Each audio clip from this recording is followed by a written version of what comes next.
So I'm Amy Cohn. I'm the Associate Director of CHEPS. CHEPS, the Center for Healthcare Engineering and Patient Safety, started about 3 or so years ago.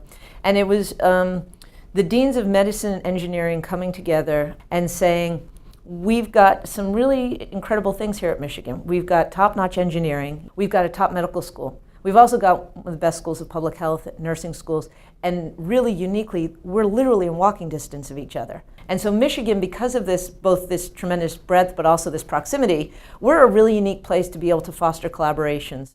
The goals of the center are, in part, to help solve problems, right? In part, to actually make the delivery of care better. And secondly, in the process of doing that, we're trying to be translators or guides to help engineers think about the healthcare system.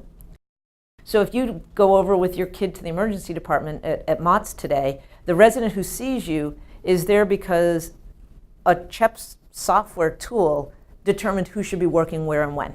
A chief resident in pediatrics came to CHEPS and said, look, I build monthly shift schedules for my residents by hand, and it takes me 24 hours to build one.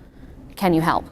So working with the other members, especially Young Chae Hong, who really wrote the majority of the program, we basically have taken the schedule creation time for this monthly resident scheduling process down from 24 hours per schedule to about 1 hour per schedule.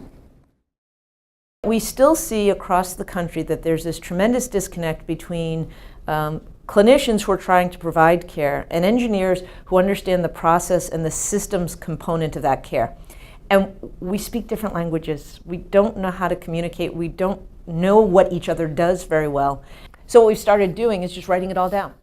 So we have the Engineer's Guide to Asthma, which includes pages and pages and pages just about what does it mean to get discharged from the hospital, and pages and pages and pages about what is the difference between having private insurance and having Medicaid. And what we're trying to do is in part get the students to the point where they can be conversant in multiple worlds in a way that gives them credibility. As an optimization person, there's definitely some different languages that you use. You know, OR stands for operating room or operations research, so two very different things, and communicating with the doctors has been challenging, but also been very fun to talk the same language with each other and figure out the problem, and they don't quite understand what we're doing, and we probably don't perfectly understand what they're doing, so crossing these boundaries has been really exciting and fun. We started off by saying, well, gee, if we had projects where engineering students collaborated with medical students or nursing students, the engineering students would change. They would learn to speak differently, they would learn to think differently, they would understand healthcare differently, and that's happened. But what we didn't expect was the nursing students changed, and the medical students changed, and the doctors changed. Everybody has started kind of adapting and learning from each other. And it's this constant kind of moving back and forth between the more fundamental learning experience and providing tools that the hospital and other parts of the health system can use to deliver care better.